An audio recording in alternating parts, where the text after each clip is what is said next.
Now we come to the feet being shod with the preparation of the gospel of peace. I'd like to suggest to you that in a world where the enemy's strategy includes trouble and providing and provoking with fear, one of the most important ingredients is peace. The Apostle Paul tells us that we need to have our feet shod. Cover your feet, that which you're walking with, that which you're likely to walk upon some landmines, but have your feet shod, covered with the gospel of peace. This gospel is a gospel that makes for peace. In spite of what we might be experiencing in life, here comes a gospel of peace. The Apostle Paul telling us here that oftentimes when we think about peace, we think that war must be switched off in order to have it.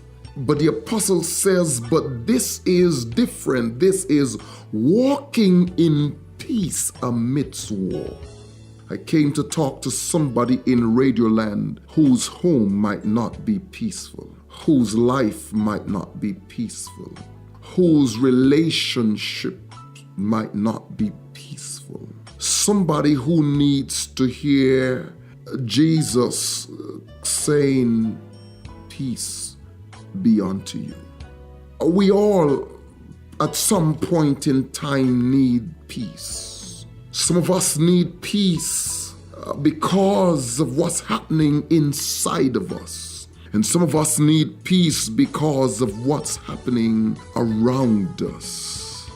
We all need peace.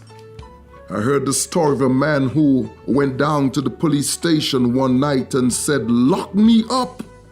A man must have at least one good night's sleep." He was having trouble in his family. He was having trouble with his spouse. And he thought that being in prison must be more peaceful than being at home. Some of us may laugh at this, but the truth be told, there are many homes tonight where people might feel better off not being there.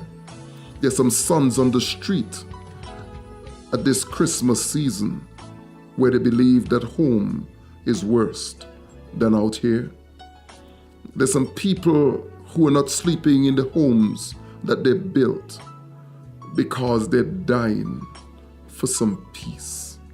I want to say to you, at this time in our world, in our earth's history, and in the year when we come together to celebrate Christmas often, we must know at this time that there is a word of peace.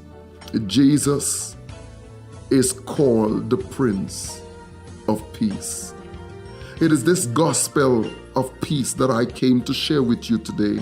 Isaiah speaking about this Jesus says, "Unto us a child is born, unto us a son is given, and the government shall be upon his shoulders, and his name shall be called Wonderful Counselor, the Mighty God, the Everlasting Father, and the Prince of Peace." Oh, his coming when he came way back then was to bring peace. Peace to a troubled world. Peace to a world gone awry. Peace. And this gospel is a gospel of peace. I thank God that this gospel changes the war inside of me, the desires that were unlike God, the desires and the things and the people. It has even moved me away from people that didn't bring peace. There are some relationships that must be broken because they don't bring peace. There are some things you need to get away from, like gambling and such like, because they don't bring peace. My prayer for all of you in Radioland this year and at this time is that yours will be a life of peace. Your marriage, your thoughts, your relationship, your homes, your neighbors, our nation, I pray that it will be a place of peace. May God bless us all as we celebrate, as we huddle together as families. May this gift of peace be yours.